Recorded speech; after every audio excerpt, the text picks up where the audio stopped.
earlier session today, I was saying how the quality of a tree depends on what is in the root. ಈ ಹಿಂದಿನ ಕೂಟದಲ್ಲಿ ನಾನು ಹೇಳ್ತಾ ಇದ್ದೆ, ಒಂದು ಮರದ ಫಲಕ್ಕೆ ಅದರ ಬೇರು ಎಷ್ಟು ಮುಖ್ಯವಾದದ್ದು ಅಂತ. So it's the same way in our life. ಹಾಗೆ ನಮ್ಮ ಜೀವಿತದಲ್ಲಿ ಕೂಡ everything that comes out of our mouth ನಮ್ಮ ಬಾಯಿಯಿಂದ ಬರುವಂಥದ್ದು ಎಲ್ಲ does not begin in the tongue. ನಾಲಿಗೆಯಿಂದ ಪ್ರಾರಂಭವಾಗೋದಿಲ್ಲ. When people get angry, ನೀವು ಕೋಪ ಮಾಡ್ಕೊಳ್ಳೋದಾದ್ರೆ, or tell lies, ಸುಳ್ಳು ಹೇಳೋದಾದ್ರೆ, see, we use the tongue to commit so many sins. ನಾವು ನಾಲಿಗೆಯನ್ನ ಬಹಳಷ್ಟು ಪಾಪಗಳಿಗಾಗಿ ಉಪಯೋಗಿಸ್ತೀವಿ. Telling lies, ಸುಳ್ಳು ಹೇಳೋದು, speaking proudly about ourselves, ನಮ್ಮ ಬಗ್ಗೆ ಹೆಚ್ಚಳವಾಗಿ ಮಾತಾಡಿಕೊಳ್ಳೋದು, ಅಹಂಕಾರದಿಂದ getting angry, ಕೋಪ ಮಾಡಿಕೊಳ್ಳುವುದು, and gossiping, speaking evil about others. ಇತರರ ಬಗ್ಗೆ ಕೆಟ್ಟದನ್ನು ಮಾತಾಡೋದು, ಹರಟೆ ಮಾತುಗಳನ್ನು ಆಡುವಂಥದ್ದು. So many sins with the tongue. ಬಹಳಷ್ಟು ಪಾಪಗಳು ನಾಲಿಗೆಯಿಂದ.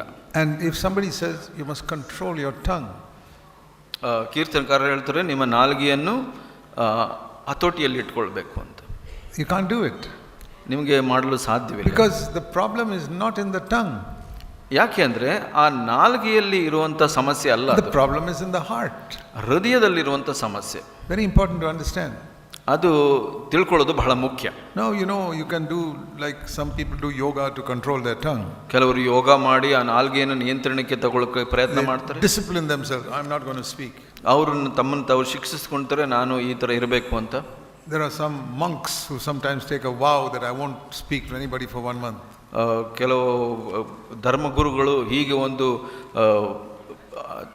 ಪ್ರತಿಜ್ಞೆಯನ್ನು ಮಾಡ್ತಾರೆ, ನಾನು ಯಾರ ಹತ್ರನೂ ಮಾತಾಡೋದಿಲ್ಲ 1 ತಿಂಗಳು ಅಂತ. Only thing that sin did not come out. ಅದರಲ್ಲಿ ಒಂದು ವಿಷಯ ಏನಂದ್ರೆ, ಆ ಬಾಯಿಯಿಂದ ಆ ಪಾಪ ಬರಲಿಲ್ಲ ಅಷ್ಟೇ, it is still in the heart. ಆದರೆ ಹೃದಯದಲ್ಲಿ ಪಾಪ ಹಾಗೆ ಇರುತ್ತೆ. So that is not a salvation. ಅದು ಒಂದು ರಕ್ಷಣೆ ಅಲ್ಲ. So even if you control your tongue every day, ನೀವು ಪ್ರತಿ ದಿವಸ ನಾಲ್ಗೆಯನ್ನು ನಿಯಂತ್ರಿಸಿದರೂ ಕೂಡ, that you never tell a lie, ನೀವು ಸುಳ್ಳುಗಳನ್ನು ಹೇಳಿಲ್ಲ ಅಂದ್ರು, you never speak evil of others, ಯಾರ ಬಗ್ಗೆ ಕೆಟ್ಟದ್ದು ಮಾತಾಡಿಲ್ಲ ಅಂದ್ರೂ, and you don't get angry, ನೀವು ಕೋಪ ಮಾಡ್ಕೊಂಡಿಲ್ಲ ಅಂದ್ರೂ, it does not mean you have overcome. ನೀವು ಅದನ್ನ ಜಯಗಳಿಸಿದಿರ ಅಂತ ಅರ್ಥವಲ್ಲ. Because all those things may be still in your heart. ಅದೆಲ್ಲ ನಿಮ್ಮ ಹೃದಯದಲ್ಲಿ ಇರ್ಲಿಕ್ಕೆ ಸಾಧ್ಯವಿದೆ. You're just keeping your mouth shut, that's all. ಏನಂದ್ರೆ ನೀವು ಬಾಯಿ ಮುಚ್ಚಿಟ್ಕೊಂಡಿದ್ದೀರಾ ಅಷ್ಟೇ. So if you don't deal with the root of the problem, ಅದನ್ನ ಆ ಮೂಲದಲ್ಲಿ ಅದನ್ನ ವ್ಯವಹರಿಸಿಲ್ಲ ಅಂದ್ರೆ, just dealing with the external manifestation does not bring salvation. ಹೊರಗಿನ ತೋರಿಕೆಯ ವಿಷಯದಲ್ಲಿ ನೀವು ಅದನ್ನ ವ್ಯವಹರಿಸಿದ್ರೆ ಅದು ಸಮಸ್ಯೆಯ ಪರಿಹಾರವಲ್ಲ. See, like many sicknesses, ನಮಗಿರುವಂತ ಹಲವಾರು ಕಾಯಿಲೆಗಳ ಬಗ್ಗೆ inside the body, ಅದು ಶರೀರದ ಒಳಗಡೆ ಇರುತ್ತೆ. but outwardly it comes in a sore in your hand. ನಿಮ್ಮ ಕೈನಲ್ಲಿ ಒಂದು ತುರಿಕೆಯಾಗಿ ಬರಬಹುದು. But the problem is not in the skin. ಈ ಚರ್ಮದಲ್ಲಿರುವಂತ ಸಮಸ್ಯೆ ಅಲ್ಲ ಅದು, it is inside the body.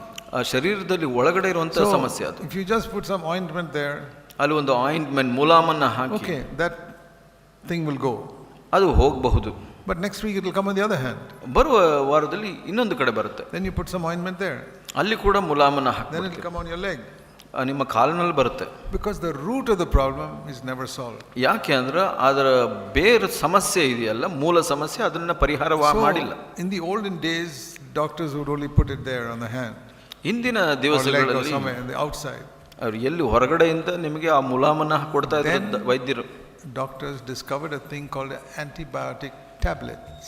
ನಂತರ ಆಂಟಿಬಯೋಟಿಕ್ ಅನ್ನುವಂಥ ರೋಗ ನಿರೋಧಕ ಟ್ಯಾಬ್ಲೆಟ್ ಅನ್ನು ಕಂಡುಹಿಡಿದ್ರು. You take that tablet inside, ನೀವು ಅದನ್ನ ಆ ಟ್ಯಾಬ್ಲೆಟ್ ಗುಳಿಗೆಯನ್ನ ನೀವು ತೆಗೆದುಕೊಂಡಾಗ something on your hand, ನಿಮ್ಮ ಕೈನಲ್ಲಿರುವಂತ ಒಂದು ಸಮಸ್ಯೆಗೆ, and the problem is solved. ಆ ಒಂದು ಸಮಸ್ಯೆ ಪರಿಹಾರವಾಗುತ್ತೆ. Now an uneducated person cannot understand that. ಇದು ಒಬ್ಬ ಅವಿದ್ಯಾವಂತನಿಗೆ ಅರ್ಥವಾಗೋದಿಲ್ಲ.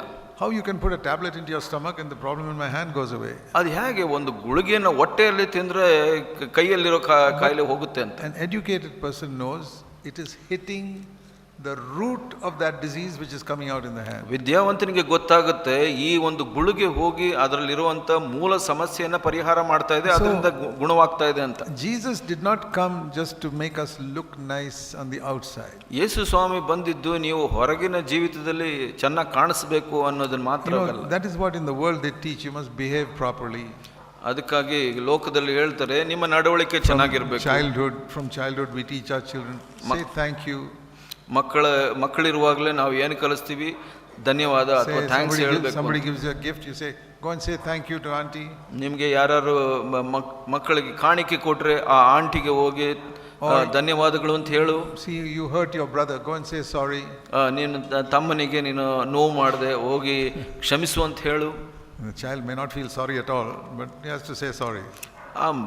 ಮಗುಗೆ ಹಾಗೇನು ತಪ್ಪು ಅಂತ ಹೇಳಬೇಕು ಅನ್ಸಲ್ಲ, ಆದ್ರೆ ಹೇಳ್ಕೊಟ್ಟಿದ್ದಕ್ಕೆ ಹೇಳುತ್ತೆ. We train our children from the outset, from the beginning, to just behave properly.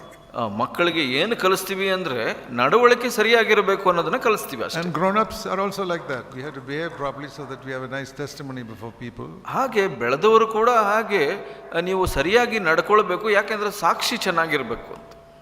So that is in the Jesus calls that hypocrisy. ಅದಕ್ಕೆ ಕಪಟತನ ಅಂತ ಹೇಳ್ತಾರೆ. Hypocrisy means you pretend to be something but inside you're something different. ಕಪಟತನ ಅಂದ್ರೆ ನೀವು ಒಂದು ನಟನೆಯನ್ನ ಹೊರಗಡೆ ಮಾಡ್ತೀರಾ, ಆದ್ರೆ ಒಳಗಡೆ ಬೇರೆ ತರ ಇದೆ. And the hypocrites are not found in the world. ಲೋಕದಲ್ಲಿ ಕಪಟಿಗಳು ಸಿಗೋದಿಲ್ಲ ನಿಮ್ಗೆ. They are the same inside and outside.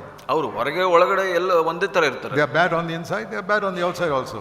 ಅವರು ಒಳಗಡೆ ಕೆಟ್ಟವರಾಗಿರ್ತಾರೆ, ಹೊರಗಡೆ ಕೂಡ ಕೆಟ್ಟವರಾಗಿರ್ತಾರೆ. The biggest hypocrites are in the church. ದೊಡ್ಡ ಕಪಟಿಗಳು ಸಭೆಯಲ್ಲಿ ಇರ್ತಾರೆ. Because they have to pretend that they are very holy people. ಯಾಕೆ ಅಂದ್ರೆ ಅವರು ಪವಿತ್ರರು ಅಂತ ನಟಿಸಬೇಕು. And the better the church, the more holy we have to behave ourselves. ಆ ಸಭೆ ಇನ್ನೂ ಚೆನ್ನಾಗಿದ್ರೆ ಇನ್ನೂ ಕಪಟತನ ಇನ್ನೂ ಹೆಚ್ಚಾಗಿರ್ಬೇಕು. So the Christian faith is full of hypocrites. ಕ್ರೈಸ್ತ ಧರ್ಮದಲ್ಲಿ ಬಹಳಷ್ಟು ಈ ತರ ಕಪಟಿಗಳು. Now this is not new. ಇದು ಹೊಸದೇನಲ್ಲ. When Jesus was on earth, ಯೇಸು ಸ್ವಾಮಿ ಭೂಮಿ ಮೇಲೆ ಇದ್ದಾಗ ಕೂಡ the most religious people in the world were the Jews. ಲೋಕದಲ್ಲಿ ಹೆಚ್ಚು ಧಾರ್ಮಿಕರು ಯಹೂದ್ಯರು. There were no Christians or Muslims when Jesus came to the earth. ಯೇಸು ಸ್ವಾಮಿ ಭೂಮಿಗೆ ಬಂದಾಗ ಅಲ್ಲಿ ಕ್ರೈಸ್ತರು ಮುಸ್ಲಿಮರು ಹಾಗಿರಲಿಲ್ಲ. There were some other religions, but where Jesus was, it was the Jews. ಬೇರೆ ಧರ್ಮಗಳಿತ್ತು, ಆದರೆ ಯೇಸು ಸ್ವಾಮಿ ಇದ್ದ ಸ್ಥಳದಲ್ಲಿ ಯಹೂದ್ಯರಿದ್ರು. Among the Jews there were different type of people. ಯಹೂದ್ಯರಲ್ಲಿ ಬೇರೆ ತರನಾದ ರೀತಿಯಲ್ಲಿ ಜನರು. The Bible speaks of 3 groups of people among the Jews. ಯಹೂದ್ಯರಲ್ಲಿ 3 ತರದ ಗುಂಪುಗಳ ಬಗ್ಗೆ ಮಾತಾಡ್ತಾರೆ. One are called the Herodians. ಮೊದಲನೆಯವರು ಹೆರೋದಿಯರು. They were linked up with the king Herod. ಅವರು ಹೆರೋದ ರಾಜನಿಗೆ ಸಂಬಂಧಪಟ್ಟವರು. They were very worldly people. ಅವರೆಲ್ಲ ಲೌಕಿಕರಾಗಿದ್ದರು. They did not pretend to be holy. ಅವರು ಯಾವುದೇ ತರಗಾಗಿ ನಾಟಕ ಮಾಡಲಿಲ್ಲ ಕಪಟಿಗಳಾಗಿ. Herod would watch some girl dancing, half naked and all that. ಹೆರೋದನು ನಗ್ನರಾಗಿ ಯಾರೋ ನೃತ್ಯ ಮಾಡ್ತಾ ಇದ್ರು, ಅದನ್ನ ನೋಡ್ತಾ ಇದ್ರು. That's all Herodians, worldly people. ಅವರೆಲ್ಲ ಹೆರೋದಿಯರು ಮತ್ತೆ ಲೌಕಿಕರು. They didn't care much for the Bible or anything. ದೇವರ ವಾಕ್ಯಕ್ಕಾಗಲಿ ಯಾವುದಕ್ಕೂ ಅದು ಅವರು ಚಿಂತೆ ಮಾಡಲಿಲ್ಲ. Then there was a second group called the Sadducees. ಇನ್ನೊಂದು ಗುಂಪು ಸದ್ದುಕಾಯರು ಅಂತ. They studied the Bible. ಅವರು ದೇವರ ವಾಕ್ಯವನ್ನು ಓದ್ತಾ ಇದ್ರು. But they said we don't believe everything in the Bible. ಆದ್ರೆ ಅವ್ರು ಹೇಳ್ತಾ ಇದ್ರು ಬೈಬಲ್ನಲ್ಲಿ ಬರೆದಂಥದ್ದು ಎಲ್ಲವನ್ನೂ ನಾನು ನಂಬೋದಿಲ್ಲ. Their Bible was only Old Testament those days. ಆಗಿನ ಕಾಲದಲ್ಲಿ ಅವರ ಹಳೆ ಒಡಂಬಡಿಕೆನೇ ಅವರ ಸತ್ಯವೇದವಾಗಿ. We can't believe everything. We can't believe in all angels and all that. There's no such thing as angels. ಅಲ್ಲಿ ದೂತರ ಬಗ್ಗೆ ಅದನ್ನೆಲ್ಲ ನಾವು ನಂಬೋದಿಲ್ಲ, ಅದು ಆ ಥರ ಏನು ಇಲ್ಲ ಅಂತ ಇದ್ರು. And when you die, that is the end. ನೀವು ಸತ್ತಾಗ ಅದೇ ಕೊನೆ. There is no resurrection and all that. ಅಲ್ಲಿ ಪುನರುತ್ಥಾನ ಅನ್ನೋದಿಲ್ಲ. But they believed the Old Testament. ಆದ್ರೆ ಹಳೆ ಒಡಂಬಡಿಕೆಯಲ್ಲಿ ನಂಬಿದ್ರಿ ಅವರು. So these people were not considered really serious Jews. ಇವರನ್ನ ನೋಡಿದ್ರೆ ಬಹಳ ಗಂಭೀರವಾದ ಯಹೂದ್ಯರು ಅಂತ ಯಾರು ಅನ್ಕೊಂಡ್ತಾರೆ. One was worldly and the other didn't believe in any miracles or any such things. So ಒಂದು ಗುಂಪು ಅವರು ಲೌಕಿಕರು, ಇನ್ನೊಂದು ಗುಂಪು ಅವರು ಯಾವುದನ್ನು ವಿಶೇಷವಾದನ್ನು ನಂಬದೇ ಇರುವಂತ. Then there was a third group called the Pharisees. ಮೂರನೇ ಗುಂಪಿತ್ತು ಫರಿಸಾಯರು ಅಂತ. They believed every word in the Old Testament. ಹಳೆ ಒಡಂಬಡಿಕೆಯಲ್ಲಿದ್ದ ಎಲ್ಲಾ ಪದಗಳನ್ನು ಅವರು ನಂಬಿದವರು. They believed in the miracles. ಅವರು ಅದ್ಭುತಗಳಲ್ಲಿ ವಿಶ್ವಾಸವಿತ್ತು. They kept all the rituals of the law. ಈ ಎಲ್ಲ ಒಂದು ಕಾರ್ಯ ನಡವಳಿಕೆಗಳನ್ನ ಆಚರಿಸ್ತಾ ಇದ್ರು. Every Saturday they would go to worship God. ಶನಿವಾರ ಅವರು ದೇವರ ಆರಾಧನೆಗೆ ಹೋಗ್ತಾ ಇದ್ರು. And among these three groups, ಈ ಮೂರು ಗುಂಪುಗಳಲ್ಲಿ do you know who Jesus condemned the most? ಯಾರನ್ನ ಯೇಸು ಸ್ವಾಮಿ ಖಂಡಿಸಿದ್ರು ಗೊತ್ತಾ? The Pharisees. ಪರಿಸಾಯರನ್ನ. He said, you will all go to hell. ನೀವು ಎಲ್ಲ ನರಕಕ್ಕೆ ಹೋಗ್ತೀರಾ. He didn't say that to the Sadducees and Herodians. ಹೆರೋದಿಯರಿಗೆ ಸದ್ದುಕಾಯರಿಗೆ ಈ ಮಾತನ್ನ ಹೇಳಲಿಲ್ಲ. They may also have been going to hell. ಅವರು ಕೂಡ ನರಕಕ್ಕೆ ಹೋಗ್ತಾರೆ. But the Pharisees he condemned because they pretended to be so holy. ಯಾಕೆ ಪರಿಸಾಯರನ್ನ ಹೆಚ್ಚಾಗಿ ಖಂಡಿಸಿದ್ರು ಅಂದ್ರೆ ಅವರು ಪವಿತ್ರರು ಅಂತ ಕಪಟತನವಾಗಿ ನಾಟಕ ಮಾಡಿದ್ರು. The other groups did not pretend to be so holy. ಆದ್ರೆ ಈ ಇತರ ಗುಂಪುಗಳನ್ನವರು ಈ ತರ ಪವಿತ್ರರು ಅಂತ ನಾಟಕ ಮಾಡಲಿಲ್ಲ. You read the Gospels, you never find Jesus condemning the Herodians or condemning the Sadducees. ಇಲ್ಲಿ ನೀವು ಸುವಾರ್ತೆಯನ್ನು ಓದಿದ್ರೆ ಅದರಲ್ಲಿ ಯೇಸು ಸ್ವಾಮಿ ಅವರನ್ನ ಖಂಡಿಸೋದನ್ನ ನೀವು ನೋಡೋದಿಲ್ಲ. But there's one chapter, Matthew 23, full of condemning the Pharisees. ಒಂದು ಅಧ್ಯಾಯವಿದೆ ಮತ್ತಾಯ 23ರಲ್ಲಿ ಪರಿಸಾಯರನ್ನ ಯಥೇಚ್ಛವಾಗಿ ಖಂಡಿಸ್ತಾರೆ ಯೇಸು ಸ್ವಾಮಿ. And then he said at the end, you will all go to hell. ಕಡೆಯಲ್ಲಿ ಹೇಳ್ತಾರೆ ನೀವೆಲ್ಲ ನರಕ ಪಾತ್ರರು, ನರಕಕ್ಕೆ ಹೋಗ್ತೀರಾ. Who are these people? ಯಾರವರು? Who read and studied the Bible. ಅವರು ಬೈಬಲ್ನ ಚೆನ್ನಾಗಿ ಓದಿ ಅಧ್ಯಯನ ಮಾಡಿದಂಥವ್ರು. Had full faith that this is the word of God. ಅವರು ಇದೇ ದೇವರ ವಾಕ್ಯ ಅಂತ ನಂಬಿದಂಥವರು. And their outer life was good. ಮತ್ತು ಅವರ ಹೊರಗಿನ ಜೀವಿತ ಬಹಳ ಚೆನ್ನಾಗಿತ್ತು. They did not kill people or commit adultery or any such thing. ವಿಚಾರ ಮಾಡೋದಾಗ್ಲಿ ಕೊಲೆ ಮಾಡೋದಾಗ್ಲಿ ಅದೆಲ್ಲ ಏನು ಮಾಡಿರಲಿಲ್ಲ. They are a perfect picture of many church going Christians today. ಅವರು ಒಂದು ಪೂರ್ಣ ಚಿತ್ರಣ ಇವತ್ತು ಬಹಳಷ್ಟು ವಿಶ್ವಾಸಿಗಳು ಸಭೆಗೆ ಹೋಗುವಂಥವ್ರ ಬಗ್ಗೆ. See, many people think the Pharisees are only bad qualities. ಪರಿಸಾಯರಿಗೆ ಕೆಟ್ಟ ಗುಣಗಳೇ ಇತ್ತು ಅಂತ ಬಹಳಷ್ಟು ಜನ ಅಂದ್ಕೊಳ್ತಾರೆ. They had two very good qualities. ಅವರಿಗೆ ಎರಡು ಒಳ್ಳೆಯ ಗುಣಗಳು. Jesus gave them that certificate. ಯೇಸು ಸ್ವಾಮಿ ಅವರಿಗೆ ಆ ಒಂದು ಪತ್ರ ಕೊಟ್ಟರು, ಪ್ರಶಸ್ತಿ ಕೊಟ್ಟರು. Here are the two things Jesus said Pharisees have. ಪರಿಸಾಯರಿಗೆ ಇದು ಎರಡು ಒಳ್ಳೆ ಗುಣಗಳಿತ್ತು. See, in Matthew 23, ಮತ್ತಾಯ 23ರಲ್ಲಿ Jesus said ಯೇಸು ಸ್ವಾಮಿ ಹೇಳಿದರು to his disciples, ತನ್ನ ಶಿಷ್ಯರಿಗೆ ಹೀಗೆ ಹೇಳಿದರು. The Pharisees and scribes are sitting on the chair of Moses.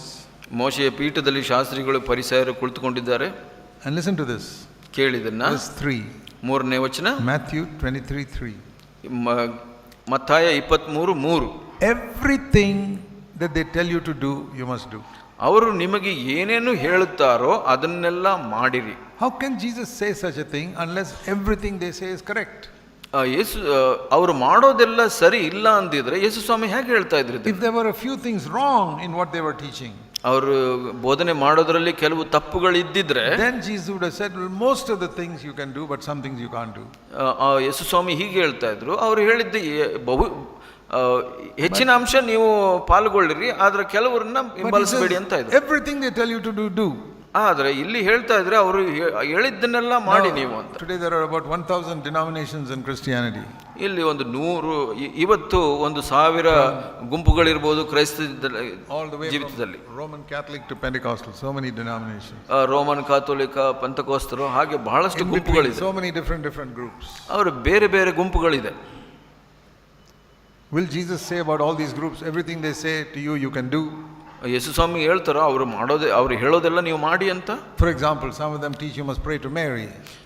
ಕೆಲವರು ಉದಾಹರಣೆಗೆ ಹೇಳ್ತಾ ಇದ್ರೆ ಮೇರಿಗೆ ಪ್ರಾರ್ಥನೆ ಮಾಡಬೇಕು. Jesus won't say everything they teach you do it. ಯೇಸು ಸ್ವಾಮಿ ಹೇಳೋದಿಲ್ಲ, ಅವರು ಬೋಧಿಸೋದೆಲ್ಲ ನೀವು there are some other people ಕೇಳಿ who say you must baptize babies. ಇನ್ನೊಂದು ಗುಂಪು ಹೇಳ್ತಾರೆ ಚಿಕ್ಕ ಮಕ್ಕಳನ್ನ ದೀಕ್ಷಾಸ್ನಾನ ಕೊಡಬೇಕು. Jesus will not say everything they tell you to do. ಯೇಸು ಸ್ವಾಮಿ ಅವರ ಬಗ್ಗೆ ಹೇಳೋದಿಲ್ಲ, ಅವರು ಹೇಳೋದನ್ನೆಲ್ಲ ಮಾಡಿ ಅಂತ. He must say most of the things are okay, he would say.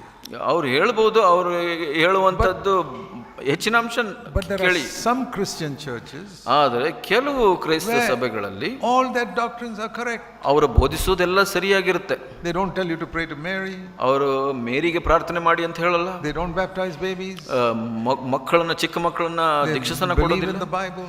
ದೇವರ ವಾಕ್ಯದಲ್ಲಿ ನಂಬಿಕೆ ಇಡ್ತಾರೆ. They come every Sunday to the service. ಕೂಟಗಳಿಗೆ ಪ್ರತಿ ಭಾನುವಾರ ಬರ್ತಾರೆ. So many things in the Bible they teach. ಬಹಳಷ್ಟು ವಿಷಯಗಳನ್ನು ದೇವರ ವಾಕ್ಯದಲ್ಲಿ ಬೋಧಿಸ್ತಾರೆ. Pharisees were like that. ಪರಿಸಾಯರು ಹಾಗೆ ಇದ್ರು. About such a church, Jesus will say, everything they tell you to do, you can do.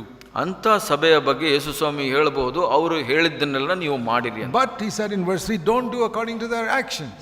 ಆದರೆ ಆ ವಚನದಲ್ಲಿ ಹೇಳಿದ್ರು, ಅವರ ನಡೆಯತೆಯ ಪ್ರಕಾರ ನಡೆಯಬೇಡಿ. Because they say things but don't do them. ಯಾಕೆ ಅಂದ್ರೆ ಅವ್ರು ಹೇಳುತ್ತಾರೆ ಆದರೆ ನಡ್ಕೊಳ್ಳುವುದಿಲ್ಲ. That is the condition of most Christian churches. ಅದೇ ಒಂದು ಪರಿಸ್ಥಿತಿ ಇವತ್ತು ಹೆಚ್ಚಿನ ಅಂಶ ಸಭೆಗಳಲ್ಲಿದೆ. Whose doctrines are all correct. ಅವರ ಬೋಧನೆಗಳೆಲ್ಲ ಸರಿಯಾಗಿದೆ, but in their life, ಅದರ ಜೀವಿತದಲ್ಲಿ they don't live according to that. ಅದರ ಪ್ರಕಾರ ನಡೆಯುವುದಿಲ್ಲ. Inner life. ಒಳಗಿನ ಜೀವಿತ. Now, one more certificate Jesus gave. ಇನ್ನೊಂದು ಪತ್ರ, ಪ್ರಶಸ್ತಿ ಪತ್ರ ಕೊಟ್ಟರು the Pharisees in Matthew 23. ಮತ್ತಾಯ 23ರಲ್ಲಿ. See in verse 25.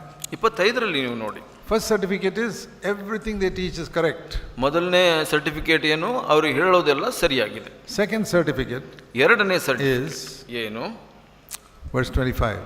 25ರಲ್ಲಿ, you clean the outside of the cup and the dish, but the inside is full of robbery and self-indulgence. ನಿಮ್ಮ ಪಂಚಪಾತ್ರೆ ಬಟ್ಟಲು ಇವುಗಳ ಹೊರಭಾಗವು ಶುಚಿ ಮಾಡುತ್ತೀರಿ, ಆದರೆ that means he was saying your outer life is very clean but your inner life is all dirty.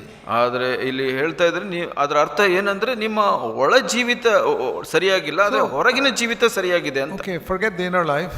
ಈ ಒಳಗಿನ ಜೀವಿತ ಬಿಟ್ಟು ಬಿಡೋಣ. But isn't this a good certificate that your outer life is good? ಇಲ್ಲಿ ಒಂದು ಒಳ್ಳೆ ಸರ್ಟಿಫಿಕೇಟ್ ಅಲ್ವಾ ನಿಮ್ಮ ಹೊರಗಿನ ಜೀವಿತ ಸರಿ ಇದೆ ಅಂತ ಹೇಳುವಂತದ್ದು. You are not committing adultery, you are not stealing. ನೀವು ವ್ಯಭಿಚಾರ ಮಾಡ್ತಾ ಇಲ್ಲ, ಕಳ್ತನ ಮಾಡ್ತಾ ಇಲ್ಲ. You are not going around harming others. ಯಾರಿಗೂ ಕಷ್ಟ ಕೊಡ್ತಾ ಇಲ್ಲ. Isn't that a good testimony? ಇದು ಒಳ್ಳೆ ಸಾಕ್ಷಿ ಅಲ್ವಾ? So two good testimonies the Pharisees had from Jesus' certificate. ಯೇಸು ಸ್ವಾಮಿ ಕೊಟ್ಟಂತ ಸರ್ಟಿಫಿಕೇಟ್ ಪ್ರಕಾರ ಈ ಎರಡು ಒಳ್ಳೆ ಗುಣಗಳು ಇತ್ತು ಪರಿಸರದಲ್ಲಿ. ಒಂದು, everything you teach is correct. ನೀವು ಏನೆಲ್ಲ ಬೋಧಿಸ್ತಿರೋ ಅದೆಲ್ಲ ಸರಿಯಾಗಿದೆ. Your external life is very good.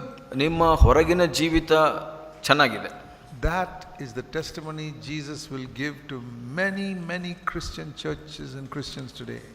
ಬಹಳಷ್ಟು ಕ್ರೈಸ್ತರಿಗೆ, ಕ್ರೈಸ್ತ ಸಭೆಗಳಿಗೆ ಇವತ್ತು ಯೇಸು ಸ್ವಾಮಿ ಕೊಡುವಂತ ಸರ್ಟಿಫಿಕೇಟ್ ಇದೇ ಆಗಿದೆ. You are not in some dead denomination that is preaching all false teaching. ಸುಳ್ಳು ಬೋಧನೆಗಳನ್ನು ಮಾಡುವಂತ ಸತ್ತ ಸಭೆಗಳಲ್ಲಿ ನೀವಿಲ್ಲ. You preach about being born again. ನೀವು ಹೊಸದಾಗಿ ಹುಟ್ಟೋದ್ರ ಬಗ್ಗೆ ಬೋಧನೆ ಮಾಡ್ತೀರಾ. You preach about water baptism. ನೀರಿನ ದೀಕ್ಷಾಸ್ನಾನದ ಬಗ್ಗೆ ಪ್ರಚಾರ ಮಾಡ್ತೀರಾ. You preach about holiness. ನೀವು ಪವಿತ್ರ ಜೀವಿತದ ಬಗ್ಗೆ ಕೂಡ ಬೋಧನೆ ಮಾಡ್ತೀರಾ. And your external life is good. You don't kill anybody. ನೀವು ಯಾರಿಗೂ ಕೊಲೆ ಮಾಡೋದಿಲ್ಲ, ಹೊರಗಿನ ಜೀವಿತ ಚೆನ್ನಾಗಿದೆ. You don't commit adultery. ನೀವು ವ್ಯಭಿಚಾರ ಮಾಡೋದಿಲ್ಲ, you don't steal, ಕಳ್ಳತನ ಮಾಡೋದಿಲ್ಲ. But the inside of your life is all filthy. ಒಳಗಿನ ಜೀವಿತ ಬಹಳ ದುಷ್ಟಕರವಾಗಿದೆ. So what is the Lord saying to many Christians today? ಬಹಳಷ್ಟು ಕ್ರೈಸ್ತರಿಗೆ ಏನು ಹೇಳ್ತಾರೆ? Your doctrine is all correct. ನಿಮ್ಮ ಬೋಧನೆಗೆ ಸರಿಯಾಗಿದೆ. Your external life is very impressive. ನಿಮ್ಮ ನಡವಳಿಕೆ, ಹೊರಗಿನ ಜೀವಿತ ಬಹಳ ಚೆನ್ನಾಗಿದೆ. Your inside is all dirty. ಒಳಗೆ ಬಹಳ ಅಶುದ್ಧತೆ ಇದೆ. See, it says here. ಇಲ್ಲಿ ಹೇಳ್ತಾ ಇದ್ದಾರೆ, your external cup, outside of the cup is clean. ಪಂಚಪಾತ್ರೆ ಹೊರಭಾಗ ಶುದ್ಧವಾಗಿದೆ. Inside is full of self indulgence. ಒಳಗೆ ಸುಲುಕೊಂಡವುಗಳಂತ ಇಹಭೋಗ ಪದಾರ್ಥಗಳಿಂದ ತುಂಬಿಕೊಳ್ಳುತ್ತೆ. You only think of yourself.